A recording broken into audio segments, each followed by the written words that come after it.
नमस्कार, मेरा नाम है मृत्युंजय त्रिवेदी और आप देख रहे हैं अमर उजाला। मेरे साथ मौजूद है मेरे वरिष्ठ सहयोगी प्रणय उपाध्याय। दूरबीन के इस खास प्रोग्राम में आपका हम दोनों बहुत बहुत स्वागत करते हैं। आज जिस खबर पर हम चर्चा करने वाले हैं वो खबर जुड़ी हुई है पाकिस्तान और अफगानिस्तान से। पाकिस्तान ने अफगानिस्तान पर एयर स्ट्राइक किया, क्यों किया, कहाँ किया, कैसे हुआ, पीछे कारण क्या थे, इन सभी सवालों का जवाब देंगे। मानचित्र के माध्यम से आपको समझाएंगे कि पाकिस्तान और अफगानिस्तान का इतिहास क्या है, भारत से क्या संबंध है। प्रणय, बहुत बहुत स्वागत है आपका। पहला सवाल यही कि अफगानिस्तान और पाकिस्तान के बीच चल क्या रहा है?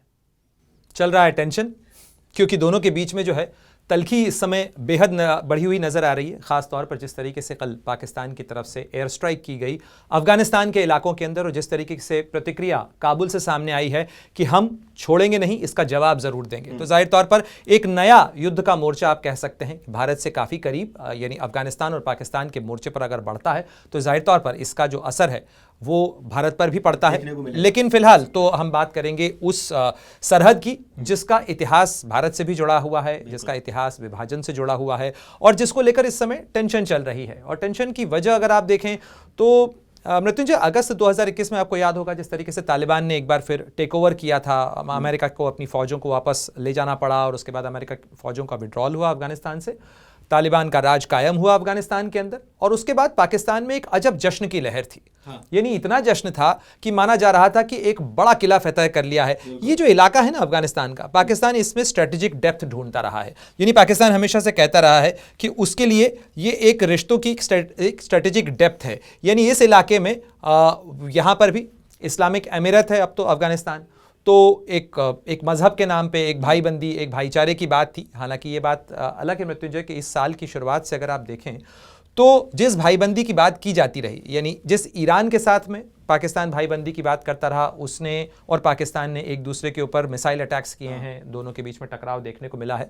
इसके साथ साथ जिस अफगानिस्तान के साथ में वो भाईबंदी की बात करता रहा है, उसके साथ कई बार ये नौबतें आई हैं कि दोनों तरफ से तोपें तक गरजी हैं। चाहे चमन बॉर्डर की बात की जाए या मार्च के अंदर, ये कोई पहला मौका नहीं है जब पाकिस्तान ने बॉम्बिंग की है, ये दूसरा मौका है जब पाकिस्तान ने बॉम्बिंग की है अफगानिस्तान के इलाकों में। और जो सवाल आपने पूछा कि अभी अचानक ऐसा क्या हो गया कि पाकिस्तान को ये कार्रवाई करनी पड़ी कि बाकायदा एयर रेड कर रहा है वो, तो उसके पीछे तथाकथित तौर पर पाकिस्तान का कहना है कि वो आतंकवाद के खिलाफ कार्रवाई कर रहा है। यानी जैसे भारत ने बालाकोट के अंदर एयर स्ट्राइक की थी, लगभग उसी दलील और उसी तर्क के साथ में पाकिस्तान की फोर्स का ये कहना है कि हालांकि कोई आधिकारिक बयान नहीं आया है, लेकिन पाकिस्तान की तरफ से कहा जा रहा है कि टीटीपी जो है, तहरीक तालिबान पाकिस्तान, उसका बेस जो है वो इस इलाके के अंदर है। खासतौर पर ये जो इलाका है पंजशेर और उसके आसपास का इलाका, इस इलाके के अंदर चूंकि उसके बेसिस हैं और ये जो इलाका है ये खैबर पख्तूनख्वा प्रांत है पाकिस्तान का, उससे सटा हुआ है। और यहाँ पर टीटीपी के जो बेसिस हैं वो अटैक करते हैं पाकिस्तान के अंदर आर्म्ड फोर्सेस को, उसकी सिक्योरिटी फोर्सेस, उसकी फौज को निशाना बनाते हैं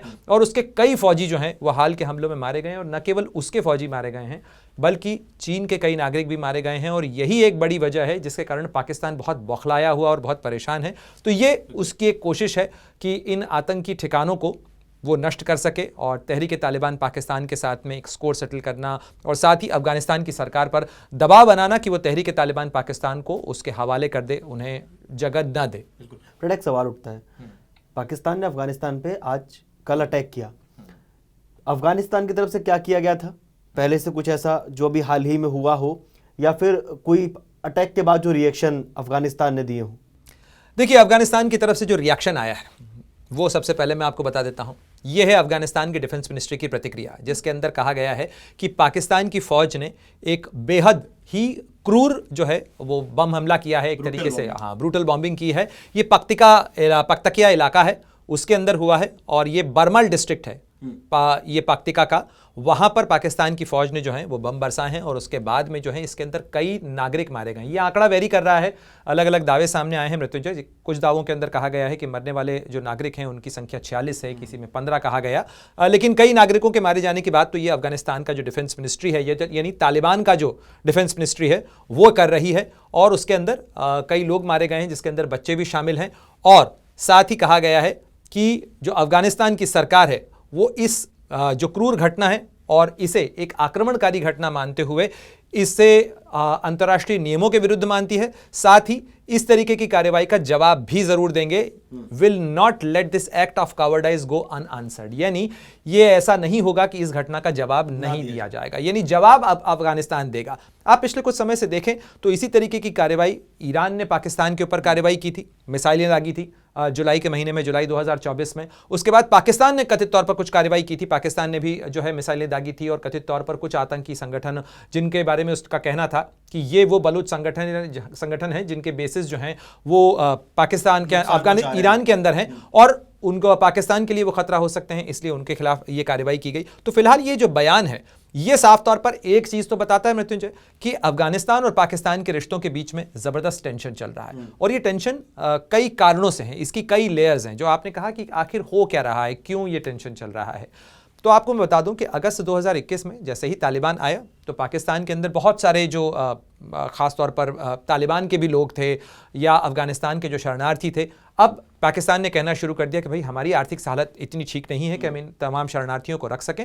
अब आपके यहाँ पे चूंकि तालिबान का राज आ चुका है, तालिबान से उनकी अपेक्षा थी कि इन तमाम लोगों को अब वापस लीजिए, तो पाकिस्तान बहुत लंबे समय से इन तमाम लोगों को वापस भेज रहा है। अब वापस भेजने की इस कवायद के अंदर जाहिर तौर पर कई लोग नहीं जाना चाहते थे। साथ ही खैबर पख्तूनख्वा का वो इलाका है जहां पर एक राजनीतिक फॉल्ट लाइन तो है ही सही, यानी फिलहाल PMLN की सरकार है या जो PDA जिसे आप कहते हैं पाकिस्तान डेमोक्रेटिक अलायंस, उसकी सरकार है, शहबाज शरीफ उसके प्रधानमंत्री हैं, और उसके साथ साथ जो खैबर पख्तूनख्वा है वहाँ पर इमरान खान की पार्टी PTI की सरकार है।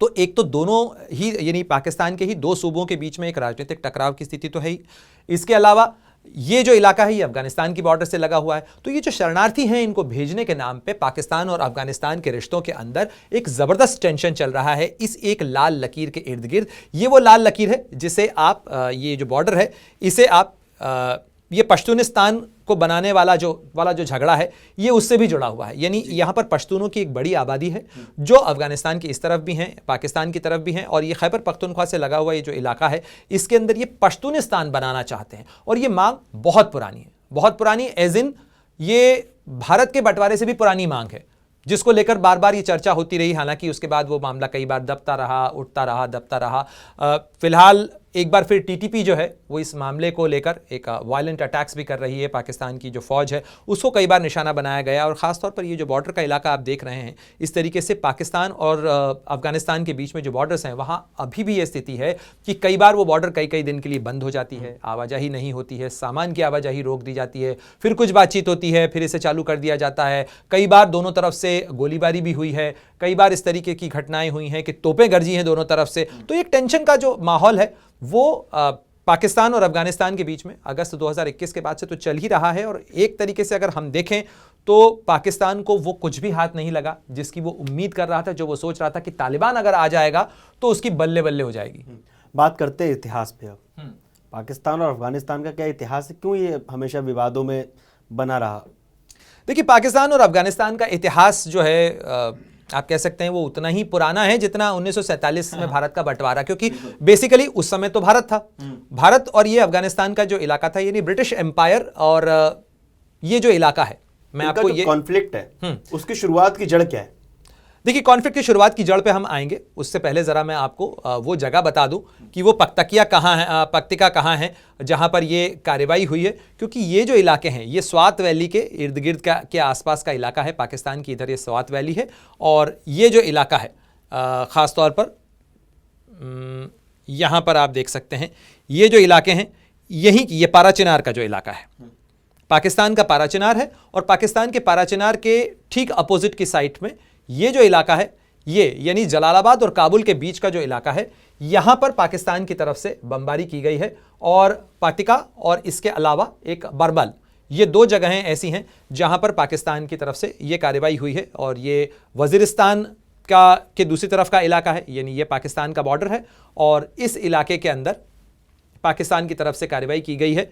और यहां पर कथित तौर पर पाकिस्तान का कहना है कि TTP के बेसिस है। आप इसे देख सकते हैं किस तरीके से ये पूरा पहाड़ी इलाका है, और इस पूरे पहाड़ी इलाके के अंदर इनके जो बेसिस हैं वो रहे हैं। यानी आप इस नक्शे पे देखें तो यही वो इलाका है जिसकी हम बात कर रहे हैं, जहां पर और करीब करीब 40-45 लोगों के मरने की बात कही गई है। लेकिन अब हम आते हैं उस लाइन के ऊपर, चूंकि ये डूरंड लाइन है और यही पाकिस्तान और अफगानिस्तान के बीच में लाइन खींची गई थी। लेकिन ये अफगानिस्तान और पाकिस्तान के बीच का बंटवारा नहीं है मृत्युंजय, ये दरअसल ब्रिटिश एम्पायर का जो भारत था, यानी ये जो पुराना भारत था, इस पुराने भारत के और अफगानिस्तान के बीच का ये बॉर्डर था। यानी ये जो बॉर्डर था ये करीब करीब 1893 के अंदर तय हो गया था। यानी एंग्लो अफगानिस्तान वॉर जो थी उसके बाद से जब एक शांति समझौता हुआ, और उस शांति समझौते के बाद भारत में जब वायसराय मॉर्टिमर डूरंड थे, उनके दौर में 1893 के अंदर एक समझौता हुआ। यानी अफगानिस्तान के शाह और जो भारत में वायसराय थे, यानी ब्रिटिश राज के जो कस्टोडियन थे उस समय 1893 के अंदर, उनके बीच में ये समझौता हुआ। और उसके बाद ये जो लाइन थी, ये जो लकीर थी, वो तय कर दी गई, जिसे हम डूरंड लाइन के नाम से लाते हैं। यानी मॉर्टिमर डूरंड के नाम पे ये लाइन तय कर दी गई, लाइन का नाम पड़ गया, और यही अफगानिस्तान और पाकिस्तान के बीच के बंटवारे की लाइन है। लेकिन अब सबसे बड़ा पेंच इसके अंदर क्या है मृत्युंजय? इसमें सबसे बड़ा पेंच ये है कि अफगानिस्तान इस लाइन को स्वीकार नहीं करता है। यानी अफगानिस्तान का कहना है कि ये लाइन ही गलत है, हम इस लाइन को स्वीकार ही नहीं करते हैं, इसलिए इसे रीनेगोशिएट किया जाना चाहिए। वो पाकिस्तान के ऊपर लगातार दबाव बनाता है। पाकिस्तान को लग रहा था कि तालिबान अगर आ जाएगा तो वो इस डूरंड लाइन को इंटरनेशनल बॉर्डर के तौर पर एक्सेप्ट करवा के और यहां पर एक नई जो बाउंड्री है, मुश्किलें आसान कर देगा।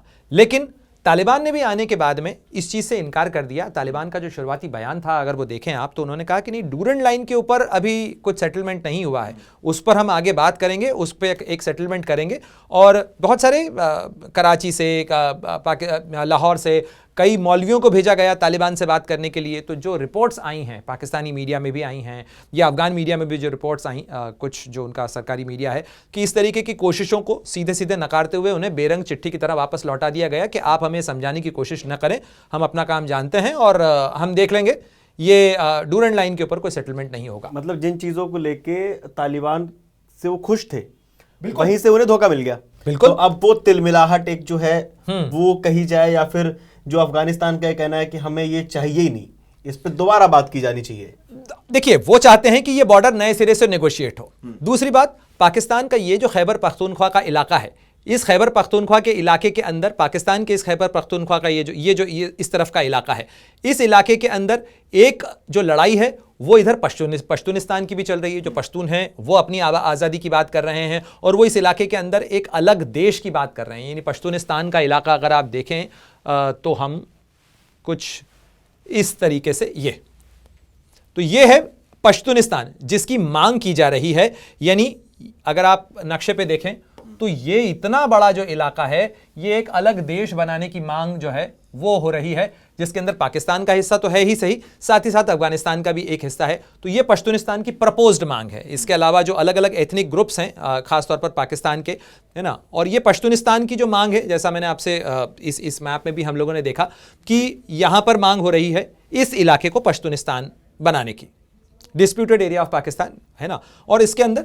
ये अलग अलग जो मैप्स हैं, ये अलग अलग मैप्स अलग अलग समय के ऊपर अलग अलग जो दल हैं या अलग अलग जो गुट हैं वो अपने दावों के अनुसार बनाते रहते हैं। ये कोई स्थायी मैप तो है नहीं, खासतौर पर ये जो मांग वाले मैप होते हैं। तो पश्तूनिस्तान की ये जो मांग यहाँ पर चल रही है, यही दरअसल विवाद की वजह है। यहाँ पर पाकिस्तान चाहता है कि ये जो लाल लकीर है इसे बॉर्डर मान लिया जाए, यानी डूरंड लाइन पहले से तय है। और 1947 से पहले का अगर आप इतिहास देखें मृत्युंजय, तो 1893 के अंदर यह तय हो गया। लेकिन 1947 से पहले, यानी भारत और पाकिस्तान का जब विभाजन हुआ, उस विभाजन के पहले से अफगानिस्तान ने यह कहना शुरू कर दिया था। यानी 1942 में जब भारत के अंदर भारत छोड़ो आंदोलन चल रहा था, उस दौरान से अफगानिस्तान को लगने लगा था, या उस समय जो अफगानिस्तान के शाह थे या निजाम था, आजादी होने वाली है, कि इस इलाके में अंग्रेज देर सवेर यहां से जाएंगे। और जब जाएंगे तो उन्होंने इस बात को करना शुरू कर दिया था कि जाने से पहले अंग्रेज जो हैं वो इस बॉर्डर को सेटल करके जाएं, यानी इस बॉर्डर को वो स्वीकार नहीं करते हैं और यहां पर ये एक नया बॉर्डर सेटलमेंट होना चाहिए। लेकिन उस समय भारत में तत्कालीन जो राजनेता थे, चाहे मोहम्मद अली जिन्ना हो जो कि पाकिस्तान की मांग कर रहे थे, या तत्कालीन जो कांग्रेस का नेतृत्व था, उसने भी इस चीज़ को इनकार कर दिया था कि अफगानिस्तान के साथ बॉर्डर जो है वो नहीं नए सिरे से नेगोशिएट होनी चाहिए। उसके बाद जब पाकिस्तान बना तो 1947 के बाद से लेकर ये मांग कई बार चलती रही, और इसके अंदर बाकायदा यहाँ पर कई आंदोलन भी उठे। और ये जो है फ़कीरुल ईपी इन्हें कहा जाता है। ये फ़कीरुल ईपी जो है ये इस इलाके के बड़े नेता थे, और इन्होंने बाकायदा पहली बार इस पश्तून इलाके के अंदर अफगानिस्तान की तरफ से, और ये जो पश्तूनिस्तान का जो पूरी मांग है उसको लेकर इन्होंने एक बड़ा आंदोलन शुरू किया था। और पहली बार जो मिलिटेंट आंदोलन था, पहली बार जो झगड़ा था, यानी दोनों तरफ से इस पश्तूनिस्तान को बनाने के लिए पाकिस्तान और अफगानिस्तान के बीच में अगर वायलेंट लड़ाई शुरू हुई, युद्ध शुरू हुआ, झगड़ा शुरू हुआ, तो वायलेंस की शुरुआत हुई फकीरुल ईपी के समय में। और फकीरुल ईपी का के ही खानदान से जो है ये हाफिज गुल बहादुर, जो कि इस समय टीटीपी का सरगना है, ये टीटीपी का सरगना इन्हीं फकीरुल ईपी के परिवार से है। और ये जो है ये अब इसकी अगुवाई कर रहे हैं। और टीटीपी जो है इस समय पाकिस्तान का दुश्मन नंबर 1 है, यानी पाकिस्तान जो है वो ये जो टीटीपी का नेतृत्व है इसे इस समय खत्म करना चाहता है। और जो सारी लड़ाई, सारा झगड़ा चल रहा है वो इसी चीज को लेकर चल रहा है कि टीटीपी इस समय दुश्मन नंबर 1 है, इसलिए टीटीपी को खत्म किया जाए। और ये टीटीपी जो है वो इस समय पाकिस्तान के army chief general Asim Munir, Pakistan की सरकार के लिए जबरदस्त सरदर्द है। प्रणय, एक आखिरी सवाल, अफगानिस्तान और पाकिस्तान के बीच में जो चल रहा है, भारत को किस तरह से प्रभावित कर सकता है? क्या इसमें भारत कोई रोल अदा कर सकता है? क्या ये जो आग वहाँ लगी हुई है, क्योंकि बहुत जुड़ा हुआ बॉर्डर है और पाकिस्तान अफगानिस्तान हमेशा भारत के साथ कुछ ना कुछ अंतर्द्वंद चलता ही रहता है, क्या इसका भी कुछ असर देखने को मिल सकता है हमारी? जैसे मैंने आपसे कहा मृत्युंजय कि इसका जो है, इस झगड़े की जड़ कहीं ना कहीं भारत के विभाजन से पहले की भी है और भारत के विभाजन के बाद की भी है। लेकिन इस झगड़े के अंदर पाकिस्तान, जैसा कि उसे हर बार लगता है, वो अपनी हर किसी मुसीबत के अंदर, हर समस्या के अंदर कहीं ना कहीं इंडिया का एंगल ले आता है। तो पाकिस्तान की जो अगर मीडिया कमेंट्री आप देखें तो बार बार यही कहा जाता है कि इस झगड़े के पीछे, इस मसले के पीछे कहीं ना कहीं भारत है, भारत ने इसके अंदर हवा दे रखी है। हालांकि भारत का न तो कोई रोल है, ये सीधे सीधे अफगानिस्तान के इलाके का मामला है, पाकिस्तान के इलाके का मामला है, ये भारत है, भारत का कोई डायरेक्ट एक्सेस यहां नहीं है।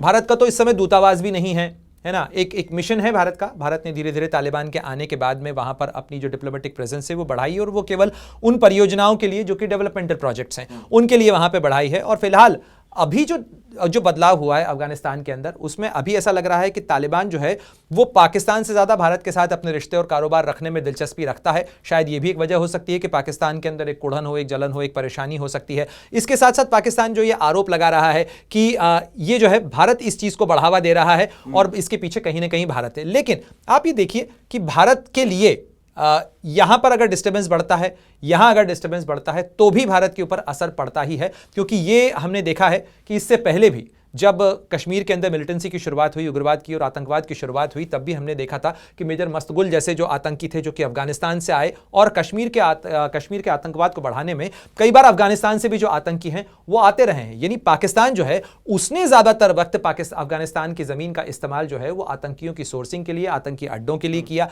इसके अलावा पाकिस्तान के अंदर जब दबाव बढ़ा तब उसके बाद जैश ए मोहम्मद हो या लश्कर तैयबा हो, इसके तमाम आतंकियों ने भी अफगानिस्तान के इलाके में अपने बेस बनाए हैं। ये एक अनगवर्न्ड टाइप का एक ऐसा एरिया है जहां पर जो कबीले हैं उनका राज ज़्यादा चलता है। ये पाकिस्तान के लिए भी सरदर्द है, भारत के लिए तो टेंशन रहा ही है। और पाकिस्तान और भारत के बीच में अगर रिश्तों के लिहाज से देखा जाए तो हमेशा से भारत ने अफगानिस्तान के अंदर जब जितनी मदद की है ना, चाहे हामिद करजई की सरकार हो या अशरफ घनी के राज तक अगर आप देखें तो पाकिस्तान को इससे बहुत प्रॉब्लम होती थी। पाकिस्तान बार बार इस चीज को लेकर ये इंगित करता था कि यहां पर भारत नहीं होना चाहिए।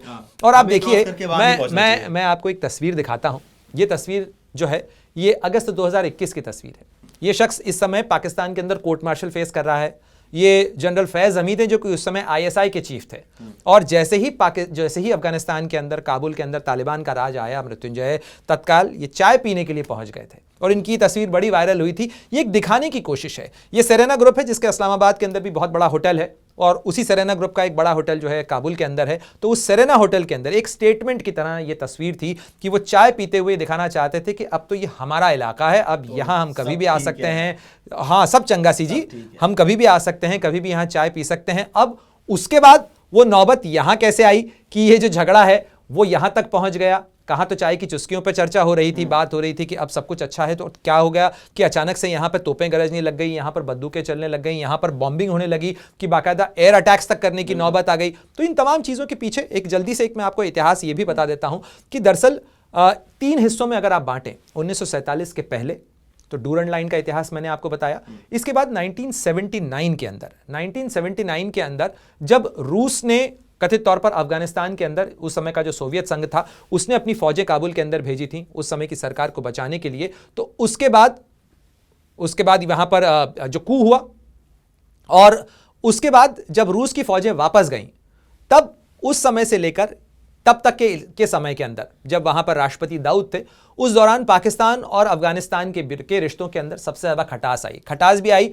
और पाकिस्तान ने वो जो एडवेंचर किया था कि अमेरिका से हथियार लो, अरब देशों से पैसा लो और वो हथियार जो है वो यहाँ मुजाहिदीनों को दो और उन मुजाहिदीनों से तो एक एजेंट की तरह, एक बिचौलिए की तरह पाकिस्तान ने खूब डॉलर कमाए, पाकिस्तान ने खूब कारोबार बनाया। और पाकिस्तान के ये जो खैबर पख्तूनख्वा का इलाका है, यहाँ पर अभी भी अवैध हथियारों का काला कारोबार होता है और अफगानिस्तान और पाकिस्तान दोनों की बॉर्डर के ऊपर ये जो काला कारोबार है ये एक सरदर्द बना हुआ है। तो ये इतिहास है इसका कि मुजाहिदीनों को पहले पाकिस्तान ने सींचा संवारा, अब वही मुजाहिदीन, बाद में उन्हीं में से फिर मुजाहिदीन हट गए, उसके बाद तालिबान वहां पर आए। तालिबान के साथ भी पाकिस्तान ने दोस्ती बनाने की कोशिश की, कथित तौर पर उन्हें अपने यहाँ पे शरण भी दी जब अमेरिका की फोर्सेस ने इन्वेजन किया था 9/11 के बाद में अफगानिस्तान का। और 2001 के बाद से ये तालिबान तमाम भागे तो पाकिस्तान ने शरण दी। लेकिन उसके बावजूद जैसा मैंने आपसे कहा, जो असली मसला है वो तो ये लाल लकीर है, ये डूरंड लाइन है। और इस डूरंड लाइन को लेकर तो पाकिस्तान और अफगानिस्तान के बीच में टेंशन है ही सही, लेकिन अब जो नया टेंशन खड़ा हो रहा है वो नया टेंशन है पाकिस्तान और अफगानिस्तान के बीच में। ये तस्वीर उस समय की है जब सोवियत फोर्सेस जो हैं वो वापस लौट रही थी अफगानिस्तान से। लेकिन उसके बावजूद पाकिस्तान और अफगानिस्तान के रिश्तों के अंदर ये जो लाल झंडा है ना, ये बार बार नजर आ जाता है इस लाल लकीर के आसपास, क्योंकि ये रेड फ्लैग जो है ये न केवल बॉर्डर को लेकर है बल्कि इस बॉर्डर को लेकर भी है जो पश्तूनिस्तान का पूरा झगड़ा पाकिस्तान में चल रहा है। और अब ये कहां सेटल होगा, कितना सेटल होगा, क्योंकि इससे पहले भी जरबे अज़्ब जैसा ऑपरेशन पाकिस्तान की फोर्स ने चलाया था सवात के इलाके के अंदर, और उस समय भी so called anti terror operation चलाया गया था। लेकिन उसके बावजूद आतंकवाद खत्म नहीं हुआ, क्योंकि आतंकवाद खत्म कैसे होगा? जिस देश ने आतंकवाद को एक फॉरेन पॉलिसी टूल की तरह इस्तेमाल किया हो, और आप किसी एक देश के खिलाफ अगर इस्तेमाल करेंगे तो वो फिर जो है वो जो जहर है, जिस जहर की खेती आप करेंगे वो जहर फिर आपके घर के लोगों को ही परेशान तो करेगा ही। मतलब ये कहा जाए कि गड्ढा खोदा दूसरों के लिए, गिर खुद गए। गिरना लाजमी है, ये फिजिक्स का नियम है। चलिए, बहुत बहुत धन्यवाद प्रणय आपका हम तक ये जानकारी पहुंचाने के लिए। इस पूरी खबर को लेकर, पाकिस्तान, अफगानिस्तान और भारत को लेकर आपका क्या कहना है, आपका क्या मानना है, हमें कमेंट करके ज़रूर बताइए। और आपको हमारा ये दूरबीन प्रोग्राम कैसा लग रहा है ये भी हमें बताइए, ताकि हम आपसे प्रेरित हों। और आपको अगर लगे कि हमें कोई और टॉपिक छूना चाहिए तो वो भी हमें कमेंट करके बताइए, हम उस पर वीडियो बनाने का जल्द ही प्रयास करेंगे। देखते रहिए अमर उजाला, जुड़े रहिए हमारे साथ। अगर आप ये वीडियो YouTube पर देख रहे हैं तो हमारे चैनल को सब्सक्राइब कर बेल आइकन दबाएं, और Facebook पर देख रहे हैं तो हमारे पेज को लाइक करें। 8 मिलियन प्लस सब्सक्राइबर, आपके इस भरोसे के लिए बहुत धन्यवाद।